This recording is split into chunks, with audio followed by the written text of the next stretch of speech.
Hi friends, ಎಲ್ಲರಿಗೂ ಜಯ ಕುಟುಂಬ ವ್ಲಾಗ್ಸ್‌ಗೆ ಸ್ವಾಗತ. ಆಸೆ ಸೀರಿಯಲ್‌ನಲ್ಲಿ ಮುಂದಿನ ಸಂಚಿಕೆಯಲ್ಲಿ ಏನೆಲ್ಲ ಆಗತ್ತೆ ಅಂತ ಪೂರ್ತಿಯಾಗಿ ನೋಡ್ಕೊಂಡ್ ಬರೋಣ ಬನ್ನಿ. ಸಂಚಿಕೆಯ ಶುರುವಿನಲ್ಲಿ ಫೈನಾನ್ಷಿಯರ್ ಮನೆಗ್ ಬಂದು ಮನೋಜ ಮಾಡಿರೋ ಫ್ರಾಡ್ ಸಿಗ್ನೇಚರ್ ಬಗ್ಗೆ ಹೇಳಿದಾಗ ಅದನ್ನ ಕೇಳಿ ಮನೆಯವರೆಲ್ರಿಗೂ ಶಾಕ್ ಆಗತ್ತೆ.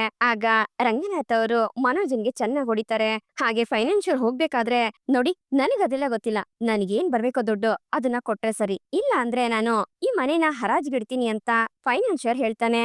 ಸರ್, ದಯವಿಟ್ಟು ಆ ರೀತಿ ಮಾಡ್ಬೇಡಿ. ಏನೋ ನಾನ್ ಮಾಡಿದ ಕರ್ಮನ ಯಾವ್ದೋ ಏನೋ ಗೊತ್ತಿಲ್ಲ, ಇಂಥ ಮಗನ್ನ ಹೆತ್ಬಿಟ್ಟೆ. ಇದಕ್ಕೆ ನನ್ ಹೆಂಡ್ತಿನ ಸಪೋರ್ಟ್ ಮಾಡಿದಾಳೆ. ಈ ಮನೇಲಿ ಗೌರವದಿಂದ ಜೀವನ ಮಾಡಿದೀನಿ. ಇದೇನಾದ್ರೂ ಕೈ ಬಿಟ್ಟು ಹೋದ್ರೆ ಇಷ್ಟು ವರ್ಷ ನಾನ್ ಕಷ್ಟಪಟ್ಟಿರೋದೆಲ್ಲ ನೀರ್ನಲ್ಲಿ ಹೋಮ ಮಾಡ್ದಂಗಾಗತ್ತೆ. ದಯವಿಟ್ಟು ನಿಮ್ಗೆ ಕೈ ಮುಗ್ದು ಕೇಳ್ಕೊತೀನಿ, ಈ ರೀತಿ ಎಲ್ಲ ಮಾಡ್ಬೇಡಿ ಅಂತ ರಂಗನಾಥ್ ಅವರು ಕಣ್ಣೀರ್ ಹಾಕ್ತಾರೆ. ಏನ್ ಸರ್ ನೀವು ದೊಡ್ಡವರು, ಆದ್ರೆ ನೀವ್ ಕೇಳ್ದಂಗೆಲ್ಲ ಜಾಸ್ತಿ ಸಮಯ ಕೊಡೋದಕ್ಕಾಗೋದಿಲ್ಲ. 1 ತಿಂಗಳು ಟೈಮ್ ಕೊಡ್ತೀನಿ ಅಷ್ಟೇನೆ ಅಂತ ಫೈನಾನ್ಷಿಯರ್ ಹೇಳ್ತಾನೆ.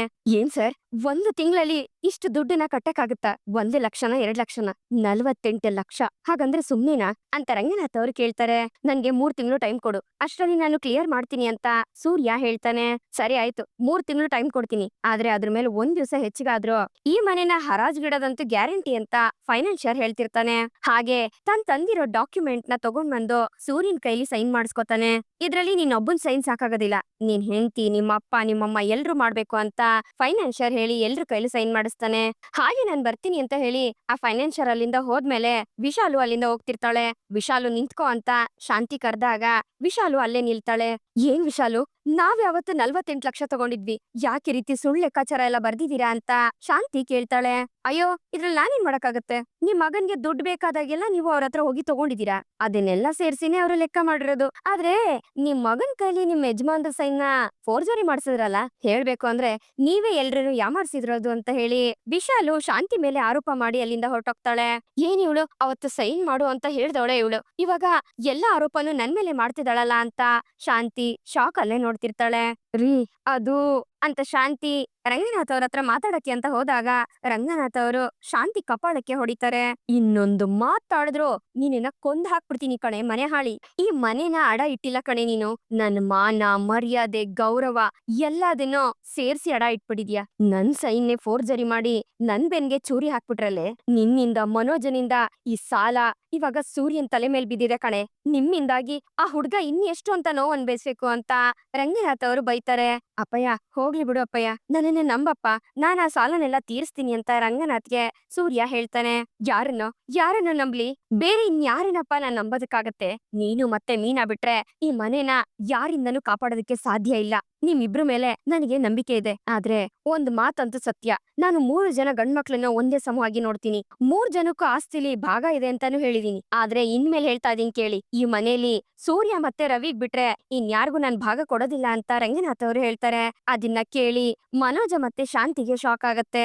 ಆಗ ಇಬ್ರು ರಂಗನಾಥ್ ಮುಖನೇ ನೋಡ್ಬೇಕಾದ್ರೆ, ಏನೇ ಮುಖ ನೋಡ್ತೀಯಾ, ಈ ಮನೇಲಿ ಒಂದ್ ಇಟ್ಕೆ ಕಲ್ಲು ಅವನ್ಗೆ ಸಿಗ್ಬಾರ್ದು, ಆ ರೀತಿ ನಾನ್ ಮಾಡ್ತೀನಿ ಅಂತ ರಂಗನಾಥ್ ಅವರು ಹೇಳ್ತಾರೆ. ಇದನ್ನ ಕೇಳಿ ಶಾಂತಿ ಮನೋಜನ್ ಮುಖನೇ ನೋಡ್ತಿರ್ತಾಳೆ. ನಿನಗ್ ಕೊಡ್ಬೇಕಾಗಿರೋ ಭಾಗನ ಸೂರ್ಯ ಮೀನಿಂಗೆ ಕೊಡ್ತೀನಿ ಅಂತ ರಂಗನಾಥ್ ಅವರು ಹೇಳ್ತಾರೆ. ಅಪ್ಪ ಅಂತ ಮನೋಜ ಜೋರಾಗಿ ಕಿರಿಸಿದಾಗ, ಅಪ್ಪ ಅಂತ ಕರಿಬೇಡ ಕಣೋ ನನ್ನನ್ನ, ನೀನ್ ಬಾಯಿಂದ ಅಪ್ಪ ಅಂತ ಕೇಳೋದಕ್ಕೂ ನನ್ಗೆ ಅಸಹ್ಯ ಆಗತ್ತೆ. ನನ್ ಮುಂದೆ ನಿಂತ್ಕೋಬೇಡ, ಹೊರಟೋಗೋ ಇಲ್ಲಿಂದ, ತೊಲಗೋ ಎಲ್ಲಾದ್ರೂ ಹಾಳಾಗಿ ಅಂತ ರಂಗನಾಥ್ ಅವರು ಬೈತಿರ್ತಾರೆ. ಹಾಗೆ ಕೋಪ ಮಾಡ್ಕೊಂಡು ಅವರು ರೂಮ್ಗೆ ಹೊರಟೋಗ್ತಾರೆ. ಆಗ ಅಲ್ಲಿರೋರೆಲ್ರು ಇವ್ರ ಹತ್ರ ಏನ್ ಮಾತಾಡಿದ್ರು ಪ್ರಯೋಜನ ಇಲ್ಲ ಅಂತ ಹೇಳಿ ಅವ್ರ ಪಾಡ್ಗವ್ರು ಅಲ್ಲಿಂದ ಹೊರಟೋದಾಗ ಶಾಂತಿ ಮತ್ತೆ ಮನೋಜ ಮಾತ್ರ ಅಲ್ಲೇ ಇರ್ತಾರೆ. ಆಗ ಮನೋಜ ಶಾಂತಿ ಹತ್ರ ಬಂದು ಅವಳನ್ನ ತಬ್ಕೊಂಡು ಅಳ್ತಿರ್ತಾನೆ. ಈ ಕಡೆ ರಂಗನಾಥ್ ಅವರು ರೂಮ್ ಅಲ್ಲಿ ಕೋಪದಿಂದ ಕುತ್ಕೊಂಡಿರ್ತಾರೆ. ಆಗ ಶಾಂತಿ ಬಂದು, ರೀ, ಕಾಫಿ ಏನಾದ್ರೂ ಕುಡಿತೀರಾ ಅಂತ ಕೇಳ್ತಾಳೆ. ಆಗ ಅವರು ಅವಳ ಜೊತೆ ಮಾತಾಡದೆ ಮುಖ ತಿರುಗಿಸ್ಕೊಂಡ್ ಕುತ್ಕೋತಾರೆ. ರೀ, ನಿಮ್ಮನ್ನೇ ರೀ ಕೇಳ್ತಾ ಇರೋದು, ಕಾಫಿ ಏನಾದ್ರೂ ಬೇಕಾ ಅಂತ ಶಾಂತಿ ಹೇಳಿದಾಗ, ನನಗ್ ಬೇಕಾಗಿಲ್ಲ ಅಂತ ರಂಗನಾಥ್ ಅವ್ರು ಹೇಳ್ತಾರೆ. ಯಾಕ್ರಿ ಈ ರೀತಿ ಮಾಡ್ತಿದ್ದೀರಾ, ಸ್ವಲ್ಪ ಕಾಫಿ ತಗೊಂಡ್ ಬರ್ತೀನಿ ರೀ ಅಂತ ಶಾಂತಿ ಹೇಳಿದಾಗ, ನನಗ್ ಬೇಕಾಗಿಲ್ಲ ಶಾಂತಿ, ನನ್ಗ್ ಯಾಕೋ ಭಯ ಆಗ್ತಿದೆ ಅಂತ ರಂಗನಾಥ್ ಅವ್ರು ಹೇಳ್ತಾರೆ. ಭಯನ ಯಾಕ್ರಿ ಅಂತ ಶಾಂತಿ ಕೇಳ್ಬೇಕಾದ್ರೆ, ಆ ಕಾಫಿಲಿ ನೀನೇನಾದ್ರೂ ವಿಷ ಹಾಕ್ಬಿಡ್ತೀನೋ ಅಂತ ಭಯ ನನಗೆ ಅಂತ ರಂಗನಾಥ್ ಅವ್ರು ಹೇಳ್ತಾರೆ. ಅದನ್ನ ಕೇಳಿ ಶಾಂತಿಗೆ ಶಾಕ್ ಆಗುತ್ತೆ. ರೀ, ಏನ್ರಿ ಈ ರೀತಿ ಎಲ್ಲ ಹೇಳ್ತಾ ಇದ್ದೀರಾ ಅಂತ ಶಾಂತಿ ಕಣ್ಣೀರ್ ಹಾಕ್ತಾ ಕೇಳ್ಬೇಕಾದ್ರೆ, ಏನ್ ಮಾಡ್ಲಿ, ಇಷ್ಟು ವರ್ಷ ಸಂಸಾರ ಮಾಡಿರೋ ಜೀವನದಲ್ಲಿ ನಾನು ನಿನ್ಗೆ ಯಾವ್ದೇ ರೀತಿ ಮೋಸ ಮಾಡಿಲ್ಲ, ಸುಳ್ಳು ಹೇಳಿಲ್ಲ, ಒಂದು ದಿನನೂ ನಿನ್ನನ್ನ ಯಾಮಾರಿಸ್ಬೇಕು ಅಂತಾನೂ ಅನ್ಕೊಂಡಿಲ್ಲ. ತಗೊಂಡಿರೋ ಸಂಬಳನ ಹಾಗೆ ನಿನ್ ಕೈ ತಂದ್ ಕೊಡ್ತಾ ಇದ್ದೆ. ಯಾಮಾರ್ಸಿ 1 ರೂಪಾಯಿನೂ ಅದ್ರಲ್ಲಿ ಎತ್ಕೊಂಡನಲ್ಲ ನಾನು. ದುಡ್ಡಿನ ವಿಷಯ ಅಂತ ಅಲ್ಲ, ಎಲ್ಲಾ ವಿಷಯದಲ್ಲೂ ನಾನ್ ನಿನ್ಗೆ ನ್ಯಾಯವಾಗೇ ಇದ್ದೆ ಕಣೆ. ನಿನ್ ಗೊತ್ತಿಲ್ದೆ ನಾನ್ ಯಾವ ಕೆಲ್ಸನೂ ಮಾಡಿಲ್ಲ. ಆದ್ರೆ ನೀನ್ ನನ್ಗೆ ಇವತ್ತು ದ್ರೋಹ ಮಾಡ್ಬಿಟ್ಟಲ್ಲೇ ಅಂತ ರಂಗನಾಥ್ ಅವರು ಕಣ್ಣೀರ್ ಹಾಕ್ತಾರೆ. ರೀ ಇಲ್ಲ ರೀ, ಅದು ಏನಂದ್ರೆ ಅಂತ ಶಾಂತಿ ಹೇಳಕ್ ಹೋದಾಗ, ಮಾತಾಡ್ಬೇಡ, ನನ್ ಬೆರಳಲ್ಲೇ ನನ್ ಕಣ್ಣನ್ ಚಿಚ್ಚಿದಂಗೆ ನನ್ ಮಗನ್ ಇಟ್ಕೊಂಡೆ ನನ್ಗೆ ಇಷ್ಟೆಲ್ಲ ಆಟ ಆಡ್ಸ್ಬಿಟ್ಟಲೆ. ನನ್ ಮಗನಿಂದಾನೆ ನನ್ಗೆ ಮರ್ಯಾದೆ ಹೋಗೋ ರೀತಿ ಮಾಡ್ಬಿಟ್ಟಲೆ.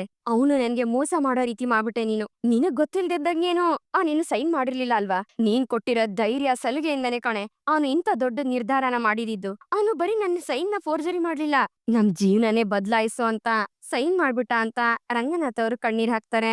ಇಲ್ಲ ರೀ, ನಾನು ಬೇಡ ಅಂತಾನೆ ಹೇಳ್ದೆ, ಆದ್ರೆ ಅವನೇನೆ ಅಂತ ಶಾಂತಿ ಹೇಳಕ್ ಹೋದಾಗ, ಅವನೇ ಅಕಸ್ಮಾತ್ ಹೇಳಿದಿದ್ರು ನಿನಗೆಲ್ಲೇ ಹೋಗಿತ್ತು ಬುದ್ಧಿ? ಅವ್ನ್ ಕಪಾಳಕ್ಕೆ 4 ಬಾರ್ಸಿ ಇಂಥ ತಪ್ಪೆಲ್ಲ ಮಾಡಬಾರ್ದು ಅಂತ ಹೇಳ್ಬೋದಿತ್ತು ತಾನೇ ನೀನು. ಅವ್ನ್ಗೆ ಬೈಬೇಕಾಗಿತ್ತು ಕಣೆ ನೀನು. ಆದ್ರೆ ನೀನೇನ್ ಮಾಡ್ದೆ? ಅವನ್ ಜೊತೆ ಸೇರ್ಕೊಂಡು ಇಂಥ ತಪ್ಪನ್ನ ಮಾಡಿದ್ಯಲ್ಲೇ. ಯಾವ್ ತಾಯಿ ತಾನೇ ಪ್ರಪಂಚದಲ್ಲಿ ತನ್ ಗಂಡನ್ಗೆ ಮೋಸ ಮಾಡೋದಿಕ್ಕೆ ತನ್ ಮಗನ್ಗೆ ಛೂ ಬಿಡ್ತಾರೆ ಹೇಳೆ ಅಂತ ರಂಗನಾಥ್ ಅವ್ರು ಕೇಳ್ತಾರೆ. ಇಲ್ಲ ರೀ, ಆ ಸಮಯದಲ್ಲಿ ಅಂತ ಶಾಂತಿ ಹೇಳ್ಬೇಕಾದ್ರೆ, ಏನ ಯಾವ ಸಮಯನೇ? ಯಾವ ಸಮಯದಲ್ಲಿ ಗಂಡ ಹೆಂಡತಿ ಮಧ್ಯೆ ಈ ರೀತಿ ಮೋಸ ಮಾಡೋ ಅಂತ ಸಮಯ ಬರುತ್ತೆ ಹೇಳೆ? ಅವನು ನನ್ ಸೈನ್ ನ ಫೋರ್ಜರಿ ಮಾಡಿದ್ನಲ್ಲ, ಅದು ನನ್ಗೆ ದೊಡ್ಡದಾಗ್ ಕಾಣಿಸ್ಲಿಲ್ಲ.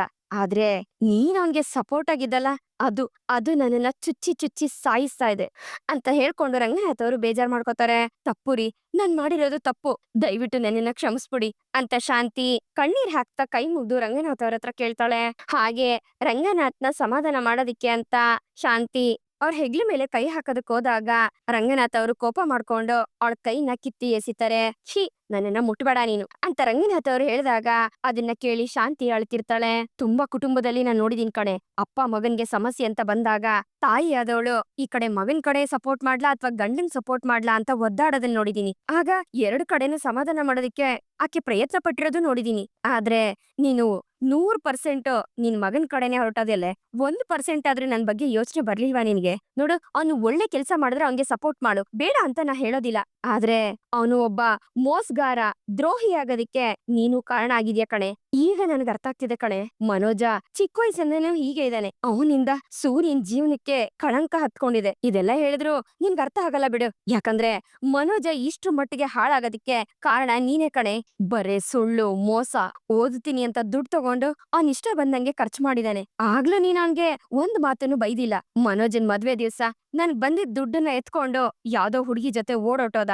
ನಾನು 35 ವರ್ಷ ಕಷ್ಟಪಟ್ಟು ದುಡ್ದಿದ್ ದುಡ್ಡದು. ಆದ್ರೆ ನನ್ಗ್ ಇವಾಗ ಎಲ್ಲಾ ವಿಷಯನೂ ಅರ್ಥ ಆಗ್ತಿದೆ ಕಣೆ. ಅವ್ನ್ ಮಾಡಿರೋ ಪ್ರತಿಯೊಂದು ತಪ್ಪುಗೂ ನೀನೇ ಕಾರಣ ಕಣೆ. ನನಗೇನೋ ಆ ದುಡ್ಡನ್ನ ಅವನು ನಿನ್ ಹತ್ರ ಹೇಳಿನೇ ಕದ್ಕೊಂಡೋಗಿದ್ದ ಅಂತ ಅನ್ನಿಸ್ತಾ ಇದೆ ಅಂತ ರಂಗನಾಥ್ ಅವರು ಹೇಳಿದಾಗ, ಅಯ್ಯೋ ಇಲ್ಲ ರೀ, ಅದ್ರಲ್ಲಿ ದೇವ್ರ ಸತ್ಯವಾಗ್ಲೂ ನನ್ಗೆ ಯಾವ ವಿಷಯನೂ ಗೊತ್ತಿರ್ಲಿಲ್ಲ ಅಂತ ಶಾಂತಿ ಕಣ್ಣೀರ್ ಹಾಕ್ತಾ ಹೇಳ್ತಾಳೆ. ಇಷ್ಟು ದೊಡ್ಡ ತಪ್ಪು ನಿನ್ಗೆ ಗೊತ್ತಿದ್ದು ನಡೆದಿರ್ಬೇಕಾದ್ರೆ ಇನ್ನು ಅದು ಗೊತ್ತಿಲ್ಲ ಅಂತ ಹೇಳ್ತಿದ್ಯಲ್ಲೇ ಶಾಂತಿ, ಅದನ್ನ ನಾನ್ ನಂಬೇಕಾ? ಇಷ್ಟೆಲ್ಲಾ ಮಗನ್ಗೆ ಸಪೋರ್ಟ್ ಮಾಡಿರ ನೀನು, ನಾಳೆ ದಿವ್ಸ ಅವ್ನ್ಗೇನಾದ್ರೂ ಬೇಕು ಅಂದಾಗ ನನ್ಗೇನಾದ್ರೂ ಹೆಚ್ಚು ಕಮ್ಮಿ ಮಾಡ್ತೀಯೋ ಅಂತ ನನ್ಗೆ ಭಯ ಆಗ್ತಿದೆ. ನಿನಗೆ ಆತರ ಯೋಚನೆ ಬಂದ್ರು ಬರ್ಬೋದು ಅಂತ ರಂಗನಾಥ್ ಅವ್ರು ಹೇಳಿದಾಗ, ಅಯ್ಯೋ ರೀ, ಇಲ್ಲ ರೀ, ದೇವ್ರ ಸತ್ಯವಾಗ್ಲೂ ಇಲ್ಲ ರೀ, ನಾನ್ ಆತರ ಎಲ್ಲ ಯೋಚನೆ ಮಾಡೋಳಲ್ಲ ಅಂತ ಶಾಂತಿ ಕಣ್ಣೀರ್ ಹಾಕ್ತಿರ್ತಾಳೆ. ಇಷ್ಟು ವರ್ಷ ನಿನ್ ಜೊತೆ ಜೀವನ ಮಾಡಿರೋದಕ್ಕೆ ಒಂದ್ ವಿಷಯ ಹೇಳ್ತೀನಿ ಕೇಳೆ. ಈ ರೂಮಲ್ಲಿ ನಿನ್ ಜೊತೆ ಇರೋದಕ್ಕೆ ನನ್ಗೆ ತುಂಬಾ ಭಯ ಆಗ್ತಿದೆ ಅಂತ ರಂಗನಾಥ್ ಅವ್ರು ಹೇಳಿದಾಗ ಅದನ್ನ ಕೇಳಿ ಶಾಂತಿ ಸಂಪೂರ್ಣವಾಗಿ ಒಡೆದೋಗ್ತಾಳೆ. ಅಯ್ಯೋ ರೀ, ದಯವಿಟ್ಟು ಇಂಥ ಮಾತನ್ನ ಹೇಳ್ಬೇಡಿ, ನನ್ಗೆ ತುಂಬಾ ಕಷ್ಟ ಅನ್ನಿಸಿದೆ ಈ ಮಾತನ್ನ ಕೇಳೋದಿಕ್ಕೆ. ನೋಡಿ, ನಾನ್ ಮಾಡಿದ್ದು ತಪ್ಪೆ, ದಯವಿಟ್ಟು ನನ್ನನ್ನ ಕ್ಷಮಿಸ್ಬಿಡಿ. ಆದ್ರೆ ಅದಕ್ಕೆ ಅಂತ ಇಂಥ ಮಾತುಗಳೆಲ್ಲ ಆಡ್ಬೇಡಿ ಅಂತ ಹೇಳ್ತಾ ಶಾಂತಿ ಕೈ ಮುಗ್ದು ಕಣ್ಣೀರ್ ಹಾಕ್ತಾ ಕೇಳ್ಕೊತಿರ್ತಾಳೆ. ಈಗ ನಾನು ಒಂಟಿಯಾಗಿರ್ಬೇಕು ಅಂತ ಅನ್ಕೊಂಡಿದೀನಿ, ಸ್ವಲ್ಪ ನನ್ನನ್ನ ಒಂಟಿಯಾಗಿ ಬಿಟ್ಬಿಡು. ಯಾಕೋ ಮನ್ಸು ಸರಿ ಇಲ್ಲ, ಎಲ್ಲಿ ನಾನು ತಪ್ಪು ನಿರ್ಧಾರ ತಗೋಬಿಡ್ತೀನೋ ಅಂತ ನನಗೆ ಭಯ ಆಗ್ತಿದೆ ಅಂತ ರಂಗನಾಥ್ ಅವ್ರು ಹೇಳಿದಾಗ, ಯಾಕ್ರಿ ಹಿಂಗೆಲ್ಲ ಮಾತಾಡ್ತಾ ಇದೀರಾ? ಹೀಗೆಲ್ಲ ಮಾತಾಡ್ಬೇಡಿ ಅಂತ ಶಾಂತಿ ಕಣ್ಣೀರ್ ಹಾಕೋತಾಳೆ. ನೋಡು, ಈ ಮಾತನ್ನ ಇಲ್ಲಿಗೆ ನಿಲ್ಸು, ನನ್ಗೆ ಮಾತಾಡೋದಿಕ್ ಇಷ್ಟ ಇಲ್ಲ, ನನ್ನನ್ನ ಒಂಟಿಯಾಗಿ ಬಿಟ್ಬಿಡು ಅಂತ ರಂಗನಾಥ್ ಅವ್ರು ಕೇಳ್ಕೊತಾರೆ. ಆಗ ಶಾಂತಿ ಸುಮ್ನೆ ಇದ್ದಾಗ ರಂಗನಾಥ್ ಅವರು ರೂಮಿಂದ ಎದ್ದು ಆಚೆ ಹೋಗೋದಿಕ್ಕೆ ನೋಡ್ತಾರೆ. ಎಲ್ರಿ ಹೋಗ್ತಿದ್ದೀರಾ ಅಂತ ಶಾಂತಿ ಕೇಳ್ಬೇಕಾದ್ರೆ, ಹೆದರ್ಕೋಬೇಡ, ಎಲ್ಲೂ ಹೋಗೋದಿಲ್ಲ, ಇಷ್ಟು ವರ್ಷನೇ ನಿನ್ನನ್ನ ಸಹಿಸ್ಕೊಂಡಿದೀನಿ, ಇನ್ ಉಳಿದಿರೋ ಕೆಲವು ವರ್ಷಗಳನ್ನ ಹೆಂಗೋ ಕಣ್ ಮುಚ್ಕೊಂಡ್ ಜೀವನ ಮಾಡ್ಕೊಂಡ್ ಹೊರಟೋಗ್ಬಿಡ್ತೀನಿ. ನೀನ್ ನನ್ಗೆ ದ್ರೋಹ ಮಾಡಿದ್ರು ನಾನು ನನ್ನ ಕರ್ತವ್ಯನ ಮರೆಯೋದಿಲ್ಲ, ಕೊನೆವರೆಗೂ ನಿನ್ ಜೊತೆನೇ ಇರ್ತೀನಿ. ನಿಮ್ಮಪ್ಪ ನಿಮ್ಮಮ್ಮ ನನ್ಗೆ ನಿನ್ನ ಮದ್ವೆ ಮಾಡ್ಕೊಟ್ಟಾಗ ಅವರು ನನ್ ಮೇಲಿರೋ ನಂಬಿಕೆಯಿಂದನೇ ನಿನ್ನ ಮದ್ವೆ ಮಾಡ್ಕೊಟ್ಟಿರೋದು. ನೀನು ಮತ್ತೆ ಮನೋಜ ಇಬ್ರು ಸೇರ್ಕೊಂಡು ನನ್ನ ನಂಬಿಕೆನ ಸುಳ್ಳು ಮಾಡಿರ್ಬೋದು, ಆದ್ರೆ ನಾನು ನಿಮ್ಮ ಅಪ್ಪ ಅಮ್ಮನ್ ಕೊಟ್ಟಿರೋ ಮಾತನ್ನ ಮರೆಯೋದಿಲ್ಲ, ಅವ್ರ ನಂಬಿಕೆನ ಸುಳ್ಳು ಮಾಡೋದಿಲ್ಲ. ಇನ್ಮೇಲೆ ನಾನು ನೆಮ್ಮದಿಯಾಗಿ ನಿದ್ದೆ ಮಾಡ್ತೀನೋ ಇಲ್ವೋ ನನಗೆ ಗೊತ್ತಿಲ್ಲ, ನೀನಾದ್ರೂ ಆರಾಮಾಗಿ ನಿದ್ದೆ ಮಾಡು ಕಣ್ತುಂಬ ಅಂತ ಹೇಳ್ತಾ ರಂಗನಾಥ್ ಅವರು ರೂಮಿಂದ ಆಚೆಗೆ ಹೋಗ್ತಾರೆ. ಅವ್ರು ಆಡಿದ ಪ್ರತಿಯೊಂದು ಮಾತು ಅವಳ ಎದೆಗೆ ಮುಳ್ಳು ಚುಚ್ಚಿದಂಗ ಆಗ್ತಿರುತ್ತೆ. ಇದನ್ನೆಲ್ಲ ನೆನೆಸ್ಕೊಂಡು ಶಾಂತಿ ಕಣ್ಣೀರ್ ಹಾಕ್ತಾ ಹಾಗೆ ಕುತ್ಕೊಬಿಡ್ತಾಳೆ. ಈ ಕಡೆ ಮನೇಲಿ ಇಷ್ಟೆಲ್ಲ ಆಯ್ತಲ್ಲ, ಅಪ್ಪನ್ ಮರ್ಯಾದೆ ಹೋಯ್ತಲ್ಲ ಅಂತ ಸೂರ್ಯ ತುಂಬಾನೇ ಚಿಂತೆ ಮಾಡ್ತಾ ರೂಮ್ ಅಲ್ಲಿ ಯೋಚನೆ ಮಾಡ್ತಿರ್ತಾನೆ. ರೀ, ಈ ರೀತಿ ತಲೆ ಮೇಲೆ ಕೈ ಕೊಟ್ಕೊಂಡು ಕುತ್ಕೋಬೇಡ್ರಿ, ನೋಡಿ ತಲೆ ಕೆಡ್ಸ್ಕೋಬೇಡಿ, ಎಲ್ಲ ಸರಿ ಹೋಗುತ್ತೆ ಅಂತ ಮೀನಾ ಹೇಳ್ಬೇಕಾದ್ರೆ, ಇಲ್ಲ ಮೀನಾ, ಇದುವರೆಗೂ ಅಪ್ಪ ಈ ರೀತಿ ಯಾರ ಮುಂದೆ ತಲೆ ತಗ್ಸಿದ್ದನ್ನು ನಾನ್ ನೋಡಿಲ್ಲ. ಅಪ್ಪ ಹೆಂಗೆ ಮಾಡಿರೋ ಕೆಲಸದಿಂದ ಇವತ್ತು ಅಪ್ಪ ಇನ್ ಮರ್ಯಾದೆ ಹೋಯ್ತು.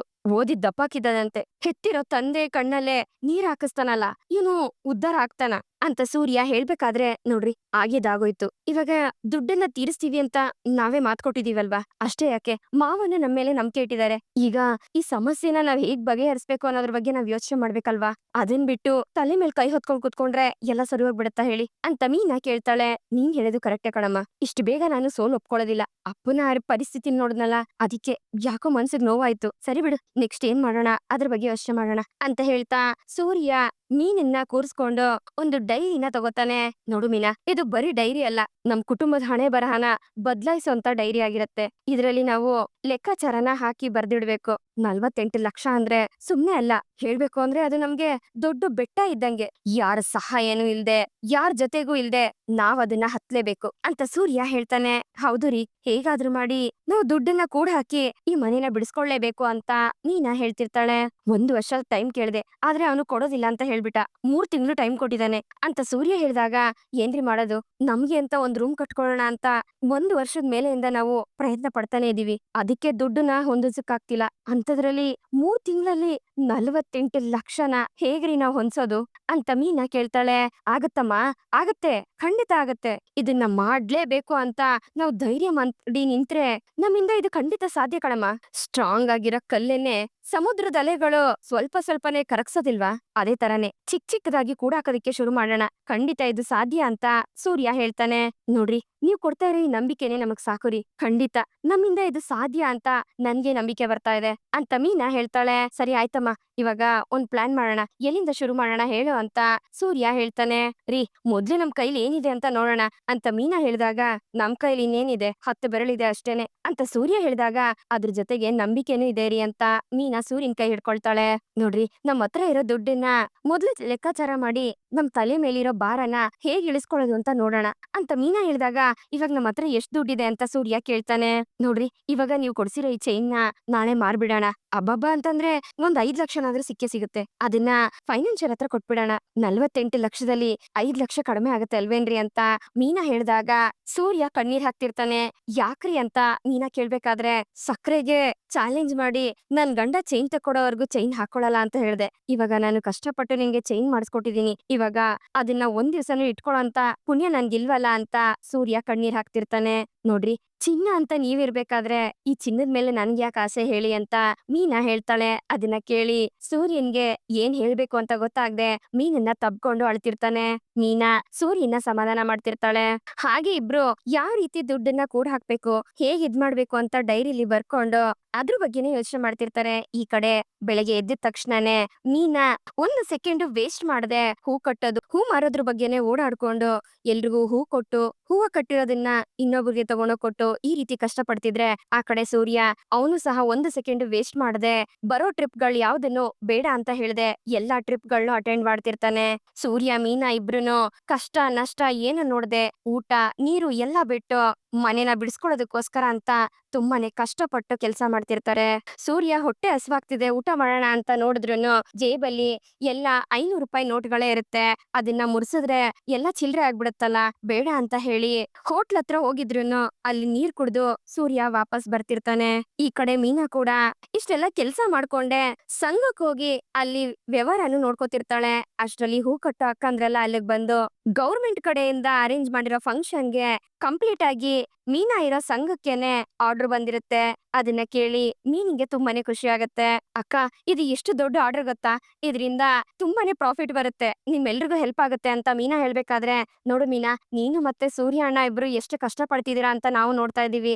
ಅದಕ್ಕೆ ನಿಮ್ ಮನೆ ಬಿಡಿಸ್ಕೊಳ್ಳೋದಕ್ಕೆ ನಮ್ ಕೈಲಾಗಿರೋ ಸಹಾಯ ಅನ್ಕೊಳ್ಳಿ, ಇದ್ರಲ್ಲಿ ಬರೋ ಲಾಭನೆಲ್ಲ ನೀವೇ ಇಟ್ಕೊಳ್ಳಿ ಅಂತ ಆ ಹೂ ಕಟ್ಟೋ ಅಕ್ಕ ಅಂದ್ರೆ ಹೇಳ್ತಿರ್ತಾರೆ. ಅಯ್ಯೋ ಬೇಡ ಅಕ್ಕ, ಇದೆಲ್ಲ ತಪ್ಪು. ಈ ಆರ್ಡರ್ಗೋಸ್ಕರ ನಾವೆಲ್ರೂ ಸೇರಿ ಕಷ್ಟ ಪಡ್ತಿದೀವಿ. ಲಾಭದಲ್ಲಿ ಎಲ್ರಿಗೂ ಸಮಭಾಗ ಇರುತ್ತೆ. ಅದು ಸರಿಯಾದ್ ಮಾಡೋ ಕೆಲ್ಸ ಅಂತ ಮೀನಾ ಹೇಳ್ತಾಳೆ. ಮೀನಾ ಈ ದೊಡ್ಡ ಗುಣ ನೋಡಿ ಆ ಅಕ್ಕಂದ್ರೆಲ್ಲ ಮೀನನ್ನ ಹೊಗಳ್ತಿರ್ತಾರೆ. ಮೀನಾ, ನಿನ್ಗಿರೋ ಒಳ್ಳೆ ಮನ್ಸ್‌ಗೆ ನೀನು ನಮ್ ಸಂಘದಲ್ಲಿ ಲೀಡ್ರು ಆಗಿದ್ಯಾ, ಇಷ್ಟು ದೊಡ್ಡ ಆರ್ಡರ್ ನಮಗ್ ಸಿಕ್ಕಿದೆ ಅಂತ ಆ ಅಕ್ಕಂದ್ರು ಹೊಗಳ್ತಿರ್ತಾರೆ. ಅಯ್ಯೋ ಅಕ್ಕ, ಇದ್ರಲ್ಲಿ ಹೇಳ್ಕೊಳಂತ ದೊಡ್ಡ ವಿಷಯ ಏನಿದೆ ಹೇಳಿ? ಇದೇ ನ್ಯಾಯ ಅಕ್ಕ.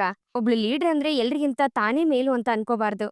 ಎಲ್ರಿಗಿಂತ ಹೆಚ್ಚಾಗಿ ಜವಾಬ್ದಾರಿ ತಗೋಬೇಕು ಅಷ್ಟೇ. ಅದನ್ ಬಿಟ್ರೆ ನಾವೆಲ್ರೂ ಒಂದೇನೆ ಅಂತ ಮೀನಾ ಹೇಳ್ತಾಳೆ. ಅದನ್ನ ಕೇಳಿ ಆ ಅಕ್ಕಂದ್ರೆಲ್ಲ ಚಪ್ಪಾಳೆ ತಟ್ತಿರ್ತಾರೆ. ಹಾಗೆ ಎಲ್ರೂ ಸೇರಿ ಕೆಲ್ಸನ ಶುರು ಹಚ್ಕೊಳ್ಳೋಣ ಅಂತ ಮಾತಾಡ್ಕೊತಿರ್ತಾರೆ. ಈ ಕಡೆ ಶಾಂತಿ ತನ್ಗಿಂತ ಪರಿಸ್ಥಿತಿ ಬಂತಲ್ಲ ಅಂತ ಮನೇಲಿ ಯೋಚನೆ ಮಾಡ್ಕೊಂಡ್ ಕುತ್ಕೊಂಡಿರ್ಬೇಕಾದ್ರೆ ಮನೋಜ ಊಟಕ್ಕೆ ಅಂತ ಬಿರಿಯಾನಿನ ಪಾರ್ಸೆಲ್ ತಗೊಂಡ್ ಬಂದಿರ್ತಾನೆ. ಆಹಾ, ಘಮ ಅಂತ ಇದೆ ಅಂತ ಹೇಳ್ತಾ ಮನೋಜ ಊಟ ಮಾಡೋದಿಕ್ಕೆ ಅಂತ ನೋಡ್ಬೇಕಾದ್ರೆ ಶಾಂತಿ ಅವನ ಹತ್ರಕ್ ಹೋಗ್ತಾಳೆ. ಅಮ್ಮ, ನೋಡಮ್ಮ ಎಷ್ಟು ಗಮ್ ಅಂತಿದೆ ಅಂತ ಮನೋಜ ಹೇಳ್ಬೇಕಾದ್ರೆ ಶಾಂತಿ ಮನೋಜನ್ ಕಪಾಳಕ್ಕೆ ಹೊಡಿತಾಳೆ. ಯಾಕಮ್ಮ ಈ ರೀತಿ ಮಾಡ್ತಿದ್ಯಾ ಅಂತ ಮನೋಜ ಕೇಳಿದಾಗ ಹೊಡಿದೆ ಹಂಗೆ ಬಿಡ್ಬೇಕೇನ ಅಂತ ಹೇಳ್ತಾ ಮತ್ತೆ ಶಾಂತಿ ಮನೋಜನ್ಗೆ ಹೊಡಿತಾನೆ ಇರ್ತಾಳೆ. ಯಾಕಮ್ಮ ಈ ರೀತಿ ಹೊಡಿತಾ ಇದ್ಯಾ, ಅದನ್ನ ಫಸ್ಟ್ ಹೇಳು ಅಂತ ಮನೋಜ ಕೇಳ್ತಾನೆ. ಅಲ್ಲ ಕಣೋ, ಈ ಮನೆ ನಮ್ ಕೈ ಬಿಟ್ಟು ಹೋಗುತ್ತೆ ಅಂತ ಭಯದಲ್ಲಿ ಒದ್ದಾಡ್ತಾ ಇದೀನಿ ನಾನು. ನೀನ್ ಯಾವ್ದ್ರ ಬಗ್ಗೆನೂ ಚಿಂತೆ ಮಾಡ್ದೆ ಬಿರಿಯಾನಿ ತಿನ್ಬೇಕು ಅಂತಿದ್ಯಲ್ಲೋ, ನೀನ್ ಸ್ವಲ್ಪನಾದ್ರೂ ಭಯ ಅನ್ನೋದೇ ಇಲ್ವೇನೋ? ಈ ಮನೆ ಮೇಲೆ ನಿನಗ್ ಪ್ರೀತಿ ಇಲ್ವಾ ಅಂತ ಶಾಂತಿ ಕಣ್ಣೀರ್ ಹಾಕ್ತಿರ್ತಾಳೆ. ಮನೋಜ ಮಾತ್ರ ತಾನೇನ್ ತಪ್ಪಾಡಿದೀನಿ ಅನ್ನೋ ರೀತಿಲಿ ಶಾಂತಿನೇ ನೋಡ್ತಿರ್ತಾನೆ. ಒಟ್ನಲ್ಲಿ ಶಾಂತಿಗೆ ತಾನ್ ಮಾಡಿರೋ ತಪ್ಪು ಅಂತ